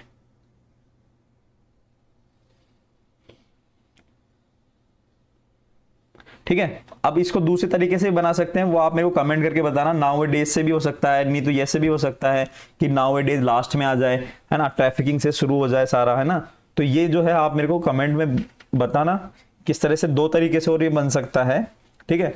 अब ये हमारा प्रेजेंट कंटिन्यूअस टेंस कंप्लीट हो गया। अब हम देखेंगे प्रेजेंट परफेक्ट टेंस। कौन सा देखेंगे? Present perfect tense. इसमें भी अफर्मेटिव, इंट्रोगेटिव, नेगेटिव और इंट्रोगेटिव नेगेटिव सेम ही रहता है। बस यहाँ पे जो हमें ये ध्यान रखना है कि यहाँ पे जो हेल्पिंग वर्ब होती है, जैसे फर्स्ट उसमें प्रेजेंट इंडेफिनिट में डू डस थी, प्रेजेंट कंटिन्यूअस में कौन सी थी? इज आर एम, और इसमें प्रेजेंट परफेक्ट के अंदर हेल्पिंग वर्ब क्या रहने वाली है? हैज और हैव। हैज और हैव। हैज जो है आपके सिंगुलर के साथ और हैव जो है आपके प्लूरल के साथ, ठीक है। मेन वर्ब क्या रहने वाली है? मेन वर्ब यहाँ पे रहने वाली है वर्ब की थर्ड फॉर्म। प्रेजेंट इंडेफिनिट में फर्स्ट फॉर्म थी, प्रेजेंट कंटिन्यूअस में फर्स्ट फॉर्म प्लस आईएनजी थी, और यहाँ पर जो है परफेक्ट में क्या रहने वाली है? वर्ब की थर्ड फॉर्म, ठीक है। बाकी सारी चीजें वही है, सूत्र वैसे ही लगने हैं। आपको मैंने बताया है कि सूत्र वैसे ही लगने हैं, यहाँ पे फिर भी अपन लिख लेते हैं। अफर्मेटिव का क्या लिखेंगे? सब्जेक्ट आएगा सबसे पहले, सब्जेक्ट के बाद जो है आपके हेल्पिंग वर्ब आएगी। हेल्पिंग वर्ब कौन सी आएगी? यहाँ पे वही लिख लेते हैं, हेल्पिंग वर्ब की जगह हैज और हैव प्लस वर्ब की third form plus object plus other, object या अदर, है ना, और फिर फुल स्टॉप। इंट्रोगेटिव की क्या लिखेंगे? आपको पता है इंट्रोगेटिव में हैज है आगे आ जाएगा, मतलब हेल्पिंग वर्ब आगे आ जाएगी, उसके बाद सब्जेक्ट आएगा, वर्ब की थर्ड फॉर्म आएगी और ऑब्जेक्ट आ जाएगा या अदर आ जाएगा, उसके बाद क्वेश्चन मार्क। क्वेश्चन मार्क जरूर लगाना, इंट्रोगेटिव में क्वेश्चन मार्क बहुत ज्यादा जरूरी होता है, ठीक है। नेगेटिव में क्या आएगा? नेगेटिव सेंटेंस में वही सब्जेक्ट सबसे पहले आएगा, उसके बाद जो है आपके हैज हैव आएगा, हैज या हैव, उसके बाद नेगेटिव के लिए नॉट आ जाएगा, उसके बाद ऑब्जेक्ट आ जाएगा और फुल स्टॉप आ जाएगा। अब एक कौन सा बचता है? इंट्रोनेगेटिव। इंट्रोगेटिव नेगेटिव, इसमें क्या होगा? दोनों को मिला के लिख देंगे भाई। इंट्रोगेटिव है तो सबसे पहले तो हैज हैव आ जाएगा, हैज और हैव आ जाएगा, प्लस फिर सब्जेक्ट आ जाएगा, सब्जेक्ट के बाद फिर नॉट आएगा नेगेटिव के लिए, फिर क्या आएगा? वर्ब की थर्ड फॉर्म आएगा, और उसके बाद जो है आपके अदर्स प्लस क्वेश्चन मार्क आ जाएगा। क्वेश्चन मार्क इंट्रोगेटिव में लगाना है, इंट्रोगेटिव नेगेटिव में लगाना है। सबसे पहले हमें जो अगर इस तरह के सेंटेंस मिलते हैं तो पहले क्वेश्चन मार्क देखना। एग्जाम में क्वेश्चन मार्क नहीं देता, फुल स्टॉप लगा देता है, तो इसका मतलब वो गलत है। तो वहीं पे गलतियां हो जाती है, छोटी छोटी चीजें, लेकिन हमें ध्यान रखनी है, ठीक है। मैंने आपको बता दिया कि सिंगुलर के साथ क्या आता है? हैज आता है, और प्लूरल के साथ हैव आता है, ठीक है। इसकी पहचान देख लेते हैं। हिंदी में इसकी जो पहचान है वो मैंने आपको बताया, चुका है। जैसे उसमें आया था ना, रहा है, रही है, चुका है, चुके हैं और चुके, चुकी हैं, है ना। इसके अंदर आता है। इंग्लिश के अंदर भी इसकी जो है पहचान देख लेते हैं। इंग्लिश के अंदर कैसी पहचान आती है? सेंटेंस में अगर आपको कहीं पे भी जस्ट, ठीक है, या फिर ऑलरेडी, जस्ट, ऑलरेडी, यट, सो फार, या हम बात करें लेटली, ये देखने को मिल जाए, या रिसेंटली, रिसेंटली, या मेनी टाइम्स, मेनी टाइम्स। अगर आपको एग्जाम में, जैसे मैंने प्रेजेंट कंटिन्यूस में बताया था, प्रेजेंटली आ जाए, नाउ इट इज आ जाए, नाउ ए मोमेंट आ जाए, इसी तरह से प्रेजेंट परफेक्ट में जस्ट आ जाए किसी भी सेंटेंस में, यट आ जाए, ऑलरेडी आ जाए, सो फार आ जाए, लेटली आ जाए, रिसेंटली आ जाए, मेनी टाइम्स आ जाए, तो इनके लिए क्या आता है? हमेशा प्रेजेंट परफेक्ट टेंस आता है, ठीक है। प्रेजेंट परफेक्ट टेंस आता है। अब यहां पर हल्का सा एक चीज मैं आपको बता देता हूं। जब भी सेंटेंस में सो दैट आता है तो उसका मतलब क्या होता है? सो दैट का मतलब होता है ताकि, ताकि मैं ये काम कर सकूं, तो सो दैट, है ना, वो बाजार गया, है ना, इस तरह से ये सो दैट का मतलब ताकि आता है। इसके अलावा स्टार लगा के लिख दो। जब भी यट आता है ना किसी सेंटेंस में, तो यट आने पर सेंटेंस पूरा नेगेटिव हो जाएगा। सेंटेंस क्या हो जाएगा? नेगेटिव। जैसे एनी का यूज होता है नेगेटिव के लिए, उसी तरह से यट भी जब भी सेंटेंस में आता है तो उसका मतलब है कि उसका जो है नकारात्मक भाव आएगा। जैसे एग्जांपल लें अपन, एग्जांपल लेके देखते हैं कि आई पे टैक्स यट, इसका हिंदी अर्थ करो क्या, मैंने अभी तक टैक्स पे किया है, ऐसे नहीं आएगा। इसका हिंदी अर्थ होगा मैंने अभी तक टैक्स पे नहीं किया है। तो इसका जो सही रूप होगा वो होगा आई के साथ आपको पता है हैव आता है, हैव, आई हैव नॉट, पे की क्या आएगी, थर्ड फॉर्म पेड, है ना, पे की थर्ड फॉर्म पेड आएगी, उसके बाद टैक्स और फिर yet. I have not paid tax yet, मैंने अभी तक अपना जो है टैक्स नहीं पे किया है, इसका मतलब ये हुआ। ठीक है, तो यट का हमेशा जो है नेगेटिव सेंस में काम आता है, और यट जहां आ गया तो उसको नेगेटिव ही बनाना पड़ेगा। तो हमारा ये सही नहीं होगा, हमारा ये सही होगा, ये हमारा गलत होगा। ठीक है, थोड़ा सा और मैं इलेबरेट कर देता हूं इसको कि सेंटेंस दो आते हैं, मान लो ये तो सिंगल सेंटेंस होगा, अगर सेंटेंस दो आते हैं तो यट का जो यूज है वो किस तरह से होने वाला है ना। तो पहला सेंटेंस हो गया, है ना, सेंटेंस फर्स्ट, पहला सेंटेंस आ गया, यहां पे आपके यट लग गया। ठीक है, यहां पे आपका यट लग गया और यहां पे आ गया आपका सेकंड सेंटेंस। तो जब यहां बीच में यट आएगा इसका मतलब होगा फिर भी, क्या होगा, फिर भी। एग्जाम्पल से अभी समझेंगे, लेकिन ये चीज ध्यान रखना कि सेंटेंस पहला और दूसरा जब भी यट बीच में आता है तो उसका मतलब फिर भी होता है। हिंदी में जब अनुवाद करेंगे तो उसका मतलब क्या होता है, फिर भी। लेकिन यदि पूरा सेंटेंस आ गया और लास्ट में आपके यट आया, तो लास्ट में यट आने का मतलब है कि आपके उस सेंटेंस का मतलब हो गया अभी तक। इस यट का मतलब क्या निकलेगा, अभी तक भी। तो अभी यहां पर हमने जो किया था इसका मतलब ये था कि मैंने अभी तक भी टैक्स नहीं दिया है या नहीं चुकाया है, मैंने अभी तक भी टैक्स नहीं चुकाया है, इसका मतलब ये हो गया, क्योंकि यट यहां पे लास्ट में आया था। ठीक है, अब यहां पर हमें जो है अभी समझते हैं एक एग्जाम्पल के थ्रू। एग्जाम्पल देखो आप कि I do not submit my assignment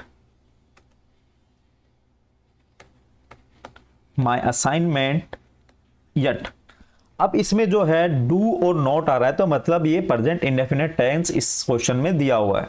लेकिन हम अगर देखेंगे, हमने अगर पढ़ा है, मेरे से अगर आप लोगों ने पढ़ा है प्रेजेंट परफेक्ट टेंस, तो यहां पर यट आने का मतलब है कि पूरा टेंस ही ये प्रेजेंट परफेक्ट में बनेगा। इसका मतलब ये जो है आपका गलत है। अब हम इसको जो है प्रेजेंट परफेक्ट में बनाएंगे, और प्रेजेंट परफेक्ट में बनाने के लिए हम लिखेंगे आई के साथ आएगा हैव, और नेगेटिव सेंटेंस है, यट आने से वैसे भी नेगेटिव, और यहां पे ऑलरेडी लिखा हुआ है, तो हैव के साथ आ गया नॉट। वर्ब की थर्ड फॉर्म आएगी, सबमिट की थर्ड फॉर्म होती है सबमिटेड।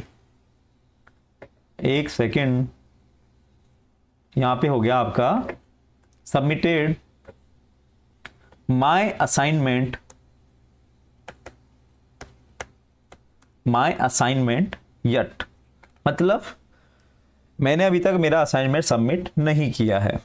ठीक है, हिंदी वाले देख लेते हैं, इसमें प्रेजेंट परफेक्ट के अंदर हिंदी वाले देख लेते हैं। हिंदी वाले देखो आप, इसमें जो है लिखा हुआ है कवि ने सभी कविताओं में प्रकृति के सौंदर्य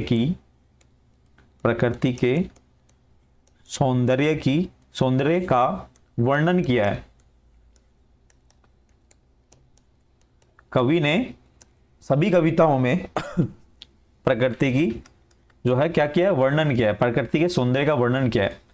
अब इसमें हमें देखना है किया है, कवि ने सभी कविताओं में प्रकृति के सौंदर्य का वर्णन किया है। इसमें हमें इसका इंग्लिश ट्रांसलेशन बनाना है। इंग्लिश ट्रांसलेशन किया है मतलब वो कर चुका है, एक तरह से ना, किया है, कर चुका है, काम खत्म हो चुका है, तो इसमें प्रेजेंट परफेक्ट टेंस आएगा। प्रेजेंट परफेक्ट टेंस आएगा तो अब हमें इसका जो है इंग्लिश मीनिंग बनाना है। तो इसका बनाएंगे द पोइट। अब पोइट क्या आगे हमेशा दा आता है, वो क्यों आता है मैं बता देंगे अब आपको जब अपन आर्टिकल पढ़ेंगे। द पोइट सिंगुलर तो हैज आ गया, हैज। अब इसमें जो है वर्णन करना, मतलब वर्ब की थर्ड फॉर्म आनी है, आपको पता है। वर्णन करना मतलब आपके जो हो गया डिस्क्राइब की जो थर्ड फॉर्म होती है वो होता है डिस्क्राइब्ड। क्या डिस्क्राइब किया है, the beauty beauty of nature,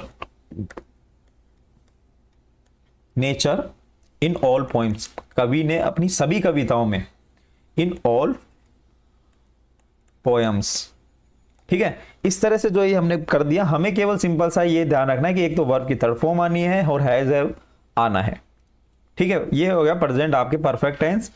इसमें अपन एक थोड़ा सा और देख लेते हैं कि जब थोड़ा सा टिपिकल आ जाए, टिपिकल नहीं, मैं हमेशा बोलता हूँ टिपिकल कोई चीज़ नहीं होती, हमें बड़ी दे देता है एग्जामिनर, और हमें जो है ये लगता है कि ये जो है बहुत ज़्यादा, हमें पढ़ते ही जैसे लगता है यार इतना बड़ा हो गया, तो बस वहीं घबरा जाते हैं।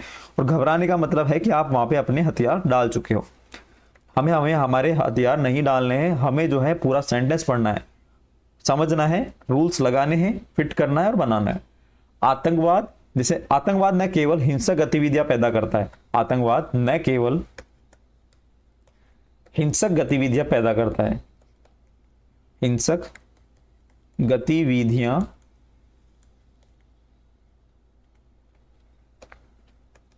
पैदा करता है, बल्कि स्थापित समाज में, स्थापित समाज को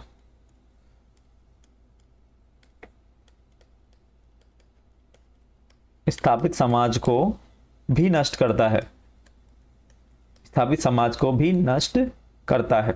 ये हमारा हो गया, इतना बड़ा क्या हो गया, आपके सेंटेंस हो गया। अब हम बड़ा देख के क्या सोचते हैं कि यार ये तो हम घबरा जाते हैं, ठीक है, लेकिन हमें जो है घबराना नहीं है, हमें पूरा सेंटेंस पढ़ना है, और सेंटेंस पढ़ने के बाद हमारे जो रूल्स जो हमने सीखे हैं वो लगा देना है, और हमें दिक्कत कुछ नहीं आती। आतंकवाद का क्या है, आतंकवाद को क्या बोलते हैं, आतंकी को क्या कहते हैं, आतंकी को टेररिस्ट कहते हैं, और आतंकवाद को टेररिज्म कहते हैं, है ना। हिंसक को क्या कहते हैं, वॉयलेंस कहते हैं ना, वॉयलेंट हो गया। गतिविधि को क्या कहते हैं, एक्टिविटीज कहते हैं। समाज को सोसाइटी कहते हैं, स्थापित को क्या कहते हैं, एस्टेब्लिश कहते हैं। सिंपल सी बात है। अब बस इसको फिट करना है अपन को। फिट कैसे करेंगे, तो देखो टेररिज्म,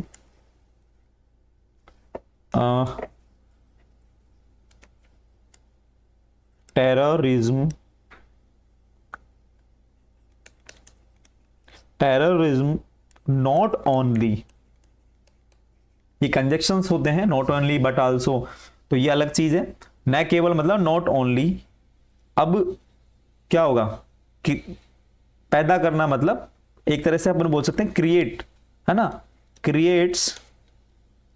अब ये सबसे पहले मैंने आपको क्या बताया, सबसे पहले इसका मीनिंग समझो। थोड़ा सा आप सोच रहे होंगे कि है ना ये तो प्रेजेंट परफेक्ट का नहीं है, तो नहीं है बिल्कुल, लेकिन अपन ने जो तीनों टेंस पढ़ लिए, तो अब हमारा दायित्व बनता है ना कि थोड़ा सा रिवीजन कर लें। तो इस हिसाब से मैंने ये वाला आपको सेंटेंस लिखवाया है कि इसके अंदर जो प्रेजेंट परफेक्ट टेंस नहीं आ रहा। क्यों नहीं आ रहा, क्योंकि इसमें एक तरह से साफ साफ चीजें आ रही है कि ताहे आ रहा है, पहली बात तो प्रेजेंट इंडेफिनेट का है। दूसरा कि ये बिल्कुल फैक्ट है कि आतंकवाद न केवल हिंसक गतिविधियां पैदा करता है बल्कि स्थापित समाज को भी नष्ट करता है, ये बिल्कुल फैक्ट है। तो इस तरह से जो है यहाँ पर चीजों को देखना है। तो प्रेजेंट परफेक्ट में ये बनेगा तो क्रिएट्स आएगा, ऐसा आएगा क्योंकि सिंगुलर है। क्रिएट्स हिंसक गतिविधियों क्या लिखेंगे, वोलेंट एक्टिविटीज, है ना, एक्टिविटीज। अब बल्कि, बल्कि का क्या मतलब होता है, बट आल्सो क्या करता है, डिस्ट्रॉय करता है। किसको करता है, डिस्ट्रॉयज एन एस्टैब्लिश सोसाइटी,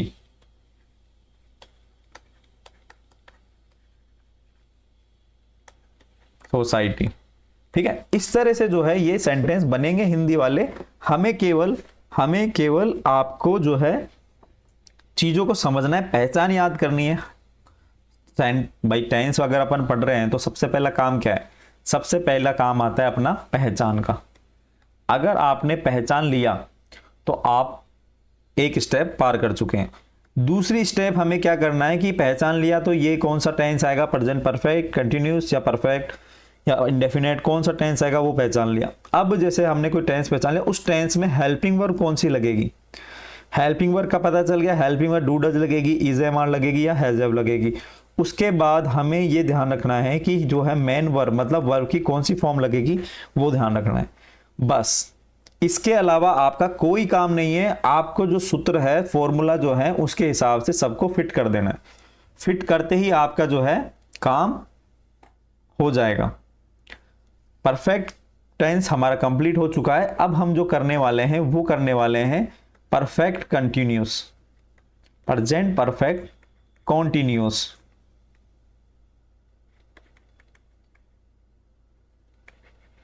ठीक है, प्रेजेंट परफेक्ट कंटिन्यूस टेंस करने वाले हैं। इसकी जो पहचान है, पहचान की हम थोड़ी सी हम बात करें तो प्रेजेंट परफेक्ट कंटिन्यूस का मतलब यह हुआ कि जो काम किसी समय से चल रहा है, किसी समय से कार्य का प्रारंभ होकर लगातार अगर कोई चीज जारी रहता है, किसी समय से, इसको लिख लो, किसी समय से कार्य का प्रारंभ होकर, किसी समय से कार्य का प्रारंभ होकर लगातार जारी रहना,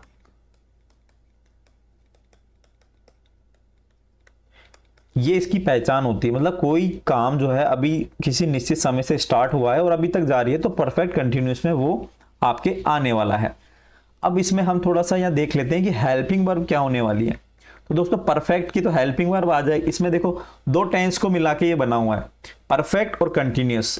ठीक है, तो परफेक्ट में परफेक्ट से इन्होंने क्या की, हेल्पिंग वर्ब उठा ली, और कंटिन्यूस से इसकी क्या उठा ली, मेन वर्ब उठा ली। तो हाँ, इसमें क्या होता है कि हेल्पिंग वर्ब जो है परफेक्ट की क्या होती है, हैज और हैव होती है, हैज और हैव होती है। लेकिन अब अगर हैज हैव रख लेंगे तो परफेक्ट कंटिन्यूस ही हो जाएगा पूरा, है ना, परफेक्ट टेंस हो जाएगा। अब इन्होंने क्या कलाकारी करी, इन्होंने है ना इसके साथ बीन लगा दिया, बोले हैज के साथ भी बीन लगा दो और हैव के साथ भी बीन लगा दो। मेन वर्ब की क्या बात करी कि बोले कि मेन वर्ब तो हम वर्ब की फर्स्ट फॉर्म प्लस आईएनजी ही रखेंगे, इसमें जो है बदलाव नहीं करेंगे। तो परफेक्ट कंटिन्यूस में helping verb has have been और हैज बीन रहती है ना। बाकी सारे सूत्र सेम है, कोई दिक्कत नहीं है। इसमें जो है एक चीज और आती है, एक चीज क्या आती है वो मैं आपको बताता हूं कि इसमें जो है एक चीज आती है, वो आती है, यहां इसको थोड़ा सा इस पेन से लिखते हैं, ठीक है, वो आती है आपके सिंस, और एक आता है फोर। सिंस और फोर आता है क्योंकि कोई समय अगर लगातार जारी है तो उसको जोड़ने के लिए सिंस या फोर का यूज करते हैं, और इनका यूज कब कब करते हैं वो अभी आपको समझ में आ जाएगा।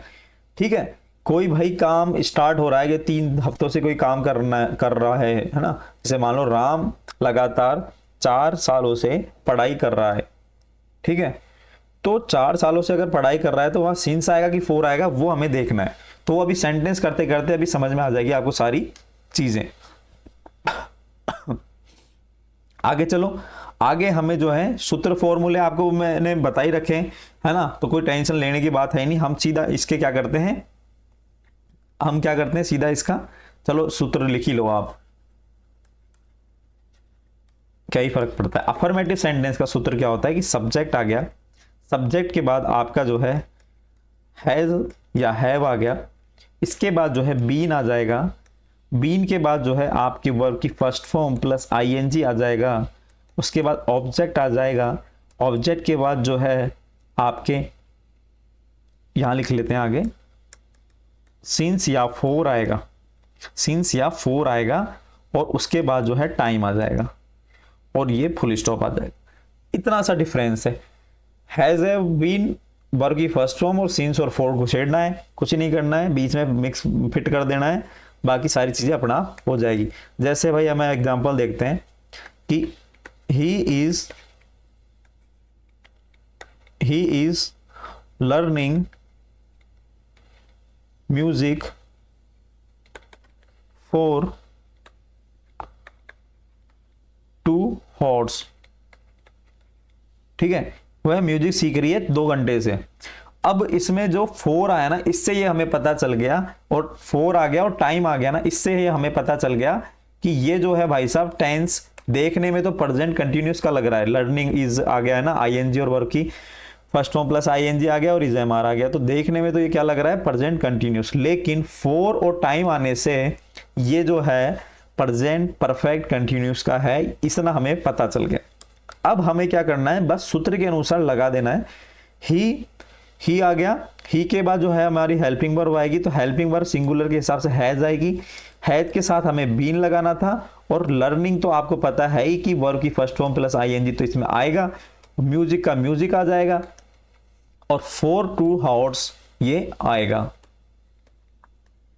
टाइम आ गया ना, टाइम आ गया। तो इस तरह से ये करेक्शन हो गया, इसके अंदर करेक्शन हो गया। एक और देख लेते हैं, हम नया सेंटेंस देख लेते हैं, कोई दो छोटा सा देख लेते हैं। I knows him, I knows him for many years. अभी मैंने आपको बताया था कि मेनी जहां पे भी आएगा तो वहां पर जो है प्रेजेंट परफेक्ट कंटिन्यूअस टेंस होगा। अगर ये सेंटेंस यहां तक ही खत्म हो जाता हिम तक तो ये होता प्रेजेंट इंडेफिनेट टेंस, मैं उसको जानता हूं। लेकिन इसमें जो टाइम दे दिया, फोर लगा के टाइम दे दिया, तो इसका मतलब ये हो गया परफेक्ट कंटिन्यूअस। तो ये पूरा सेंटेंस है, तो इसमें हमें जो चेंज करना है, तो आई के साथ हमेशा हैव आता है, और हैव आएगा तो इसमें बीन आएगा, है ना, और बीन आएगा। अब इसमें जो है वर्ब की फर्स्ट फॉर्म आएगी, और मैंने आपको बताया था आईएनजी आएगा, मैंने आपको बताया था आईएनजी आएगा। अब यहां पर ही गेम है, कैसे गेम है वो भी बताऊंगा। अभी जो से नॉर्मल सूत्र के अनुसार हम बना लेते हैं, ठीक है। Knowing him for many years, यही बनेगा दोस्तों, यही बनेगा। बताओ, आप मुझे बताओ, यही बनेगा क्या? बिल्कुल सूत्र के अनुसार हमारे सही है कि आई आ गया, हैव आ गया, बीन भी लगा दिया, वर्ब की फर्स्ट फॉर्म प्लस आईएनजी भी लगा दिया, और हमने जो है टाइम लगा दिया फोर लगा के। सही है दोस्तों, ये गलत है। क्यों गलत है? अभी यहां पे देखो एक चीज और नई सीखने को मिलेगी, थोड़ा सा ध्यान दो कि हमेशा वर्ब की फर्स्ट फॉर्म के साथ आईएनजी तो लगाना है, ठीक है, हैव बीन लगा दिया, लेकिन कुछ वर्ब ऐसी होती हैं जो जिनमें आईएनजी नहीं लगता है। कौन कौन सी वर्ब होती है वो अभी मैं आपको लिस्ट में लिखाऊंगा, उनके साथ जो है आईएनजी नहीं लगता है। इसका जो बनेगा सेंटेंस ओरिजिनल वो बनेगा I have known, I have known him for many years. बोले सर कंफ्यूज हो गया, ये तो ये कैसे क्या कर दिया आपने इसमें? अभी आप तो बोले थे वर्ब की फर्स्ट फॉर्म प्लस आईएनजी लगेगी, यहाँ पे वर्ब की थर्ड फॉर्म लगा दी, ठीक है। तो दोस्तों इसमें ही तो गेम है, इसमें क्या है कि ये चीजें तो बारीकी वाली है जो हमें सीखनी है। मैं कुछ ऐसी जो है वर्ब लिखवाऊंगा जिनका उपयोग कंटिन्यूअस में नहीं होता है, तो वो वर्ब है, पहले है, सबसे पहले हम बात करें तो वो वर्ब का नाम है, सबसे पहले नोट लगा लो। सबसे पहले क्या लगा लो? नोट लगा लो। नोट में लिखो इंग्लिश ग्रामर में, इंग्लिश लैंग्वेज में, ऐसे लिखो इंग्लिश लैंग्वेज में कुछ ऐसी वर्ब होती हैं, कुछ ऐसी वर्ब होती हैं जिनका यूज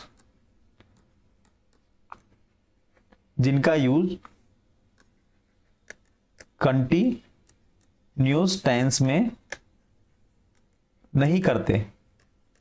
अब नो उसमें से एक है, नो उसमें से एक है, ठीक है। तो कौन कौन सी वर्ब है वो हमें यहां पे देखनी है, वो है आपके नो,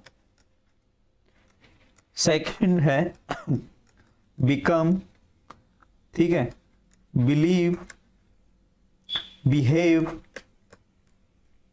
ठीक है, लाइक। आपने कभी सुना है लाइकिंग? लाइकिंग कभी सुना है? नहीं सुना ना। क्यों नहीं सुना? क्योंकि लाइक के साथ आईएनजी नहीं आता। लविंग सुना है? लविंग पर्सन, वो ऐसे बोल देते हैं, बाकी लविंग होता नहीं है ना। लव, हेट, लव के बाद हेट, और लिखो फॉरगेट, फॉरगेट, रिमेंबर,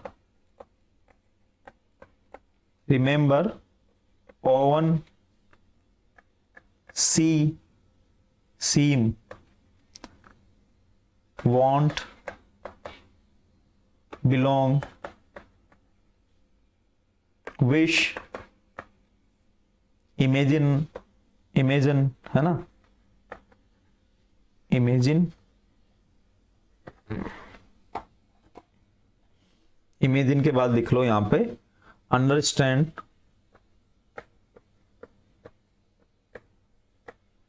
अंडरस्टैंड और हैव, ठीक है, तो ये ऐसी वर्ब है, इनके साथ जो है कंटिन्यूअस टेंस में इनका उपयोग नहीं होता है। कौन कौन सी है? Know, become, believe, behave, like, understand, love, hate, forget, remember, own और have, seem, want, belong, wish, imagine. ठीक है, तो इस तरह से जो है ये वाली जो है इनका उपयोग कंटिन्यूअस टेंस में नहीं होता है, ये थोड़ा सा आपको ध्यान रखना है। जैसे इसका एग्जांपल ले लेते हैं एक, ठीक है, ये लिख लेना, आप एक बार पॉज करके लिख लेना, ठीक है, कोई दिक्कत नहीं है आपको है। अब एग्जांपल से मैं समझाता हूं कि ये किस तरह से इसका उपयोग होता है। एग्जांपल देखो, दे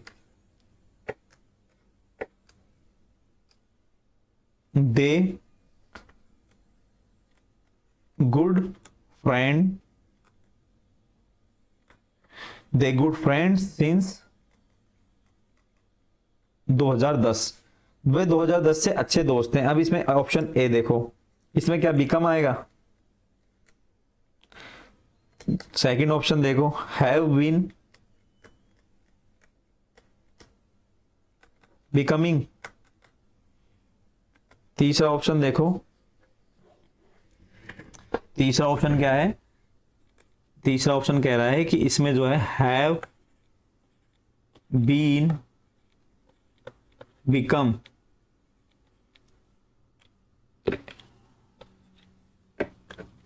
राइटिंग तो समझ में आ रही है ना तुम लोगों को? राइटिंग अगर समझ में आ गई फिर कोई दिक्कत नहीं है, मेरे हिसाब से समझ में आ ही रही होगी यार, है ना, कोई दिक्कत नहीं होगी। तो चौथा ऑप्शन क्या है? हैव बिकेम, ये साथ में ही है, ये क्या है दोस्तों? साथ में ही है, ठीक है, ये साथ में ही है इसमें, है ना, हैव बिकम। और ई लिखना है नॉन, इनमें से कोई नहीं। बोलो इनमें से कोई नहीं तो क्या आएगा? इसमें हमें हमेशा ये ध्यान रखना है कि इसके अंदर हमेशा, इसके अंदर क्या आएगा? हमेशा इसके अंदर हमेशा क्या आएगा? बिकम। बताओ कमेंट में, वेट कर रहे हैं आपका, कमेंट में बताओ। चलो एक काम करते हैं, इसका आंसर जिसने बता दिया ना, मैं इसको छोड़ देता हूं यहीं पे, फिर जो है नेक्स्ट जो कल टेंस पढ़ाएंगे उसमें मैं बता दूंगा, पास्ट टेंस वाली जो नेक्स्ट क्लास होगी उसमें बता देता हूं। आप इसका जो है इसमें थोड़ा एक हिंट भी मैं लिखवा देता हूं, यहां पे लिखवा देता हूं साइड में, कि हमेशा जैसे क्या करते हैं अपन, हैव आता है ना, हैव का मतलब एक होता है रखना, ठीक है, और एक हैव का मतलब क्या होता है? हेल्पिंग वर्ब के लिए आता है, तो उसका मतलब होता है लेना या करना, ठीक है। अब जब हैव आता है ये रखने के सेंस में तो आईएनजी लगता है, ठीक है, और हैव आता है तो भी आईएनजी लगता है, मान लो। तो जब रखने के सेंस में आईएनजी लगता है तो इसमें जो है आईएनजी नहीं लगाना, और लेने और करने के सेंस में जब हैव आता है तो उसमें जो है आईएनजी लगेगा। समझना बात को, हैव में आईएनजी अगर रखने के सेंस में आता है तो आईएनजी नहीं लगेगा, और हैव का अर्थ अगर लेना या करने के अंतर आता है तो इसमें आईएनजी लगेगा।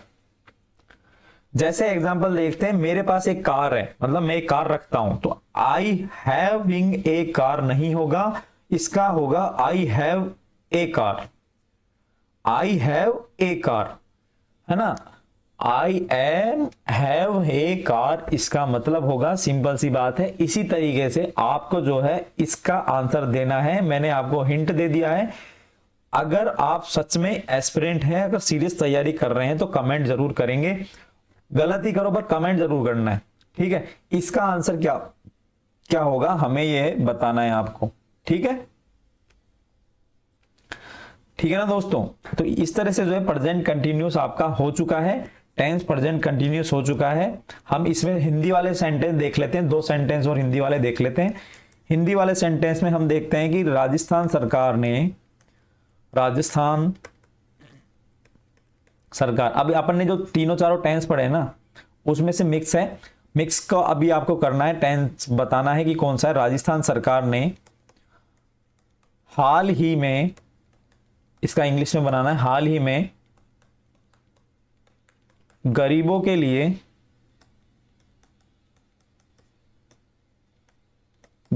लिए कुछ नई योजनाएं शुरू की है, गरीबों के लिए कुछ नई योजनाएं शुरू की है। किसने करी है? राजस्थान सरकार ने। ठीक है, एक ये देखो इसका, चलो पहले इसका बना लेते हैं फिर बाद में देखते हैं दूसरा। राजस्थान सरकार ने हाल ही में गरीबों के लिए कुछ योजनाएं शुरू करी है। तो मैंने क्या बताया था कि हाल ही में मतलब उसका होता है रिसेंटली। जब भी सेंटेंस में रिसेंटली या हाल ही में कुछ ऐसा आ जाता है तो हमें जो है देखना है प्रेजेंट परफेक्ट टेंस में बनेगा। ठीक है, अब इसमें चुका है चुकी नहीं आ रहा है, ताहे ताहे नहीं आ रहा, राहे रही नहीं आ रहा, लेकिन हमें इसका भाव समझना है। हाल ही में आ गया मतलब रिसेंटली, तो रिसेंटली के हिसाब से बनानी है हमें चीजें। रिसेंटली को पहले लिख लेते हैं तो बात ही चीजें अपने आप सेट हो जाएगी। रिसेंटली, ठीक है, हाल ही में, है ना, क्या किए? हाल ही में कुछ योजनाएं शुरू की है। तो सम स्कीम्स, योजना को क्या कहते हैं? नई योजना आ गई ना, तो some new schemes, some new schemes. अब यहां पे क्या आएगा? परफेक्ट, हैव, शुरू किए गया, स्टार्ट, स्टार्ट के बाद क्या आ गया? स्टार्टेड, थर्ड फॉर्म आ गई, है ना। किसने शुरू किए? By the Rajasthan of government, the Rajasthan government. For, किसके लिए शुरू किए? For poor. सारी चीजें आ गई हमारी इसके अंदर। ठीक है, recently some new scheme have started by the Rajasthan government for poor. गरीबों के लिए कुछ नई स्कीम योजनाएं शुरू करी है। किसने? राजस्थान सरकार ने। कब की है? हाल ही में। अच्छा, इसका एक और बन सकता है। हम, अब आप सोच रहे होंगे द गवर्नमेंट ऑफ राजस्थान से बना सकते हैं। बिल्कुल बना सकते हैं, द गवर्नमेंट ऑफ राजस्थान, इसमें जी बड़ा आएगा। द गवर्नमेंट, सब्जेक्ट आपके अपने हिसाब से चेक करके बनाना है। द गवर्नमेंट ऑफ राजस्थान स्थान। अब यहां पे जो है ये सिंगुलर हो गई चीज, क्योंकि यहां पर देखो वर्ब, सब्जेक्ट क्या था? यहां पर सब्जेक्ट अपन ने लिया था सम न्यू स्कीम्स, तो स्कीम्स योजनाएं, तो यहां बहुवचन के हिसाब से हैव आ रहा था, लेकिन यहां राजस्थान गवर्नमेंट की बात हो रही थी, तो यहां पे हैज आएगा सिंगुलर के हिसाब से। ठीक है, हैज के बाद वही शुरू करने को क्या बोलते हैं? स्टार्टेड, वर्ब की third form started. Some new schemes for the poor, ठीक है। अब फॉर द पुअर, अब हाल ही में बच गया तो कॉमा लगा के यहां लिख देंगे रिसेंटली। ये छोटा आर है, छोटा आर, ये लो सही कर देता हूं तुम्हारे लिए, रिसेंटली। तो इसका मतलब क्या होगा कि हमें जो है सेंटेंस बनाना है, केवल इंपॉर्टेंट क्या है कि सब्जेक्ट क्या लेना है वो आपके ऊपर डिपेंड करता है, लेकिन सब्जेक्ट के अनुसार हेल्पिंग वर्ब लगानी है और वर्ब की थर्ड फॉर्म लगानी है। ठीक है, तो इस तरह से जो है ये चीजों का ध्यान रखना है। तो प्रेजेंट परफेक्ट कंटिन्यूस भी हमारा हो चुका है, कंप्लीट हो चुका है। फॉर और सिंस का यूज आपको बताया है कि किस तरह से जो आना है। ठीक है, जहां पर डिसाइड हो, निश्चित चीज हो, वहां सिंस आना है, और जो अनिश्चित हो, जहां फिक्स नहीं हो चीजें, वहां पे फॉर का यूज होता है। ठीक है, तो ये मैंने प्रेजेंट टेंस आपका कंप्लीट हो गया। नेक्स्ट क्लास में हम पास्ट टेंस देखेंगे।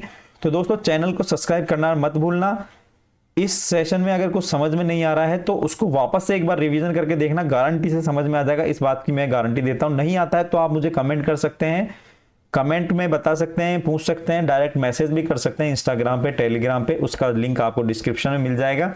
इंग्लिश ग्रामर को जो है हमें ऐसे पढ़ना है जैसे तो हमें जो है सारी चीज़ें कवर हो जाए, हमारे एग्जाम क्रैक हो जाए। हमें बस इस तरह सा काम है, इससे ज़्यादा कोई काम नहीं है। आप केवल जो है चैनल पे बने रहिए, वीडियो को देखिए, सारी क्लासें कराऊंगा, टेंशन लेने की लोड नहीं है कतई, आप बस बने रहो चैनल पर। ठीक है दोस्तों, चलो मिलते हैं फिर नेक्स्ट वीडियो में। अभी के लिए इतना ही, धन्यवाद। चैनल को सब्सक्राइब करना ना भूलें, बेल आइकन जरूर दबाएं।